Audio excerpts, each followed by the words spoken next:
I've been really going down the rabbit hole lately. Coming up, the strange tale of how a lead pipe falling at a construction site allegedly gave one of the most iconic voices the ability to sing 3 octaves higher.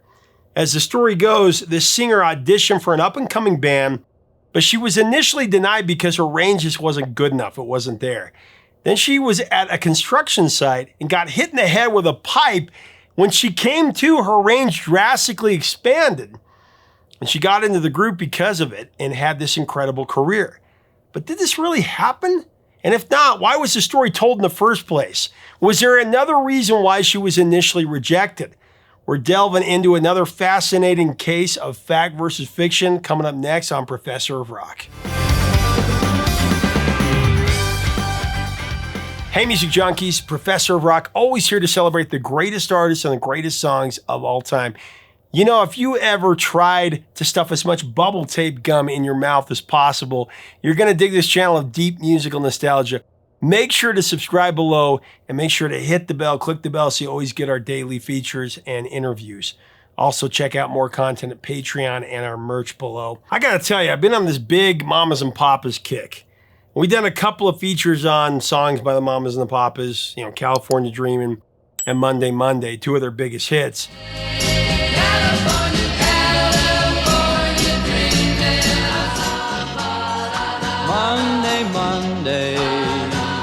Really, the toxic dynamics inside the band make them a fascinating subject to explore. And, you know, there's always that lingering wonder about what the group could have been if they didn't have all that internal strife. In addition to the stories of their 2 mega hits, there's a lot more that came from. A lot more that went on behind the scenes with John and Michelle Phillips and Denny Doherty and Mama Cass Elliot. As I mentioned in an episode that we did exposing myths surrounding the death of Mama Cass, she didn't like it when people called her Mama Cass. But I'm going to refer to that nickname during a key part of this episode only because it's essential to the storyline. Michelle Phillips once said, and I quote, "I can't even count how many people have told me over the years they ended up in California because they heard California Dreamin'. It just changed their lives." Nearly 60 years later, the music of the Mamas and the Papas still carries that same life-changing magic. There's no other word for it.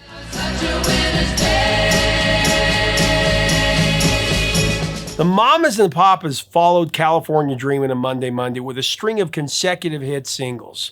I Saw Her Again was their 3rd top 5 hit in a row. That went to number 5 on the Billboard Hot 100, went to number 3 in South Africa, number 11 in the UK, went all the way to number 1 in Canada.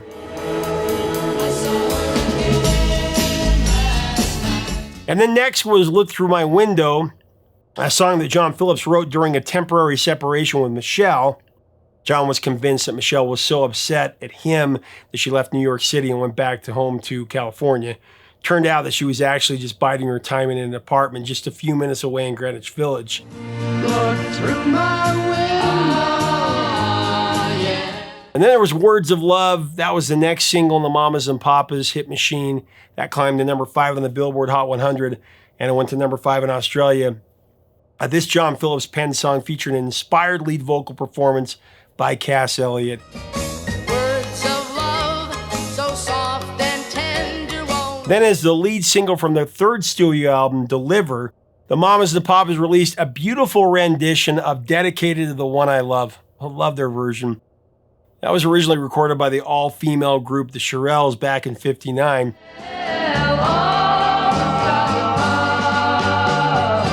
Dedicated to the One I Love was composed by Loman Pauling and Ralph Bass. Record label owner and producer Florence Greenberg signed the Shirelles to her record label Scepter Records, even managed the group for a while. Now the Shirelles' version of Dedicated to the One I Love was a stiff the first time it came out in 1959. It stalled at number 83, but it was re-released in 1961 and found its rightful place in music history, landing at number 3 on the Billboard Hot 100, and it went to number 2 in the Hot R&B. This is dedicated to the one I love. The Mamas and the Papas cover of Dedicated to the One I Love was another biggie for the quintet. It went all the way to number 2 on the Billboard Hot 100. It was particularly notable because Michelle Phillips delivered the primary vocal this time around instead of Cass. This is dedicated to the one I love. Really, the key member who truly pulled the group sound together, in my opinion, was Cass Elliot. Though she only joined after being initially snubbed by John Phillips, the head pop himself, Cass was desperate to be part of the Mamas and the Papas. From the moment she arrived in St. Thomas, she had been pushing to join the group. But it was John Phillips' band, and in his mind, Cass, she didn't fit the image that he was going for. She didn't fit the image. As I've read about the Mamas and the Papas extensively over the last few months, just out of fascination, over the years, both Cass and John would really try to reshape this part of the group's history. John offered different excuses, like claiming that Cass's vocal range didn't suit the group's material. It was too low, according to him. And he even admitted that she didn't look right for the band. He said, and I quote, "Mitch, Denny, and I were 3 string beans and she was short and round. The sound was off and the look didn't fit either." Denny Doherty, on the other hand, he was a lot more blunt and very rude. He said she was too fat. John had his ideal woman, and that was Michelle. When John finally added Cass to the band, he had to backtrack on his earlier criticism of her vocals. To cover up the real reason for his hesitation, a strange story started circulating that conveniently sidestepped the truth, I think. The story they came up with was that Cass was accidentally hit on the head with a pipe shortly before joining the Mamas and the Papas. And as if by magic, she suddenly gained the ability to sing 3 octaves higher.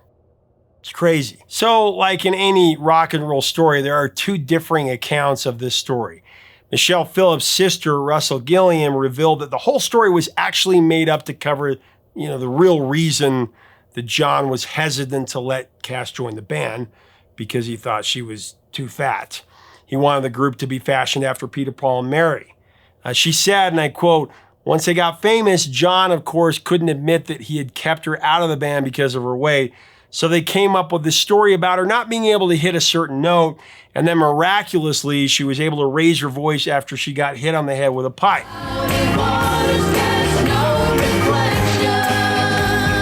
However, when asked about the story, Cass insisted that it was absolutely true. She said, "It really happened. I did get hit on the head by a pipe, and my range increased by 3 notes after that. They were renovating a club in the Virgin Islands, putting in a dance floor. The workers dropped a thin metal plumbing pipe, and it hit me on the head, knocked me to the ground. I ended up with a concussion, and I had to go to the hospital. I had a terrible headache for like 2 weeks, and then all of a sudden, I was singing a lot higher. It's true, honest to God." End of quote. The idea that the accident suddenly boosted Cass Elliott's vocal range by 3 notes? I mean, it's at least questionable. Cass had been singing since she was a little kid, a little child. She had plenty of professional experience, both in live performances and recordings, before joining the Mamas and the Papas, really. And there's no evidence from that time suggesting she had a limited range. In fact, her recordings with pre-Mamas and Papas groups like the Big Three and the Mugwumps, they showcased the same vocal range she became known for in the Mamas and the Papas. Other musicians who knew her back then also vouched for the fact that she already had a remarkable voice. Especially when you're not here. The scheme leads me to the ending of the chorus heard in Creek Alley, the last big hit by the Mamas and the Papas, which is kind of what this episode's going to end on, about this song.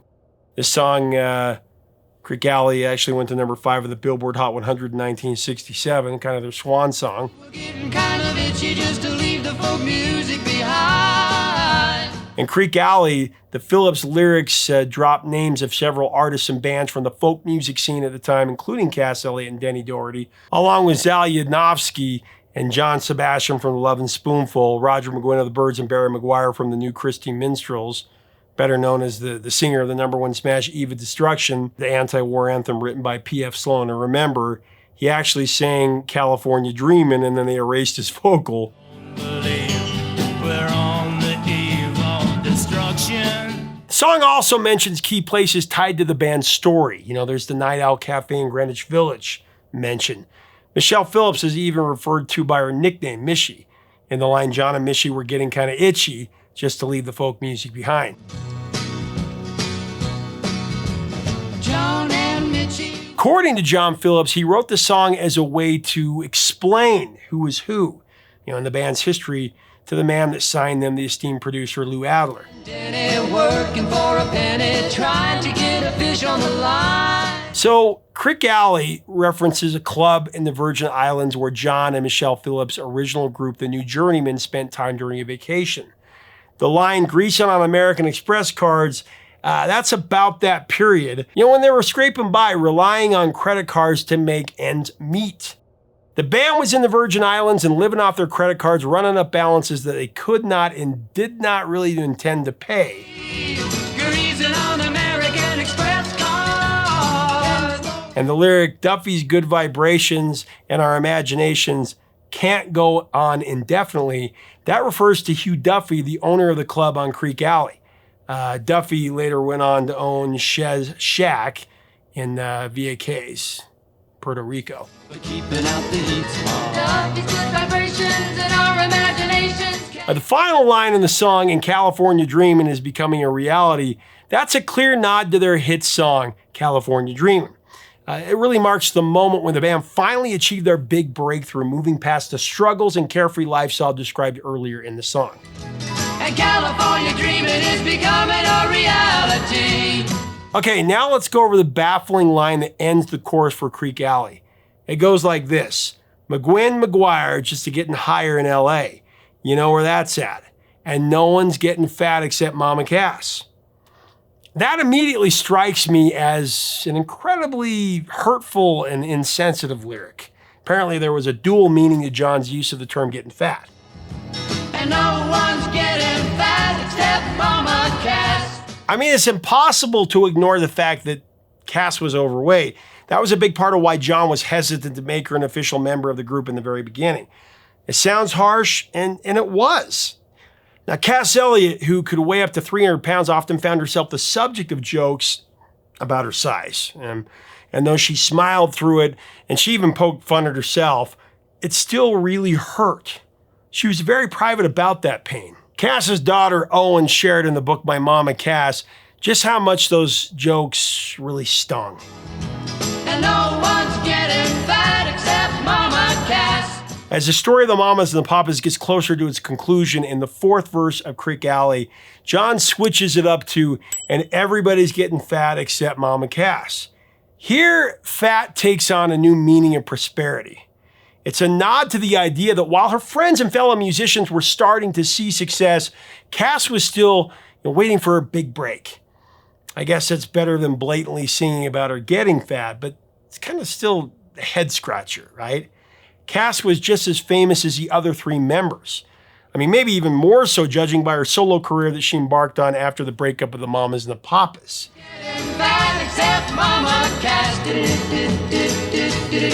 I mean, really, despite their enormous but short success, the Mamas and the Papas broke up in 1968, mainly because of the complicated personal relationships between the members, as I've pointed out in previous episodes. Cass's lead vocals on Dream a Little Dream of Me became a major hit, climbed to number 13 on the Billboard Hot 100. It was one of the top 10 most played songs in radio that year. That triumph inspired her to pursue a solo career. She was the only member of the Mamas and the Papas to have a hit single after the demise of the group. A lot of people forget that. Besides Dream a Little Dream, Cass had two other top 40 singles in 1969. It's getting better. That went to number 30. And Make Your Own Kind of Music peaked at number 36. Dream a little dream of me. And it's getting better. Gotta make your own kind of music. Audiences were captivated by her ability to hit high notes effortlessly, and she successfully separated from the band. But in a Rolling Stone interview, Cass continued to tell that unusual story that she gained her impressive singing voice after being hit by a pipe, except in that interview, she also called it a near-fatal accident. Plan to go to Swarthmore, but you changed your mind one day. Now, whether Cass Elliot was really hit on the head by a pipe, that's still up for debate. Cass always insisted that it did happen. Maybe it did. I mean, she said it did. But even if it did, could that really have changed her singing range? It's a question that still lingers today. Medical experts have deemed it pretty much impossible. When Danny met Cass, he gave a love bomb. All John is on. So really, where did the pipe story even come from? Was it just another made-up, amazing but true tale cooked up by a publicist? You know, kind of like the myth of Cass choking on a ham sandwich. Maybe it was something Cass truly believed, even if it was an accident, and even if it didn't really change her vocal range at all. Once the Mamas and the Papas hit it big, it's understandable why Cass would have been just as eager as John to gloss over some of the real story. She wanted to be the fourth member of the Mamas and the Papas more than anything in the world back in 1965. You know, instead of admitting that her size was the reason that John initially kept her out of the group, the old excuse about her not having the right vocal range, that was brought back. And when reporters asked how she suddenly gained those notes, the ridiculous but well-worn pipe incident story was trotted out again and, you know, defended like it happened. Everything is shake up, yes, it had to be that way. I mean, really, the hit on the head with a pipe story is crazy. It sounds like something straight out of a TV sitcom or even a dramatic film. But it came with a feel-good ending that was just as uplifting. Even the once reluctant John Phillips eventually recognized the undeniable value of Cass Elliott's voice and her personality. In the end, she became an essential part of the Mamas and the Papas. Incredible success. As the group churned out hit after hit after hit in the mid-60s, leaving an indelible mark on music history and a very meaningful legacy for Cass Elliot as truly one of the most influential voices of that generation.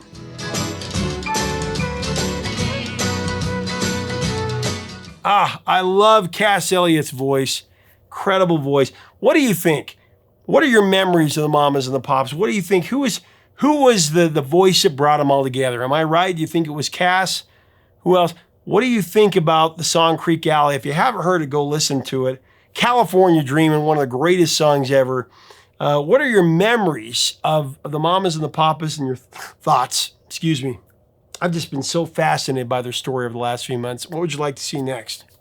If you like our content, we invite you to subscribe. Until next time, excuse me, 3 chords and the truth, my friends.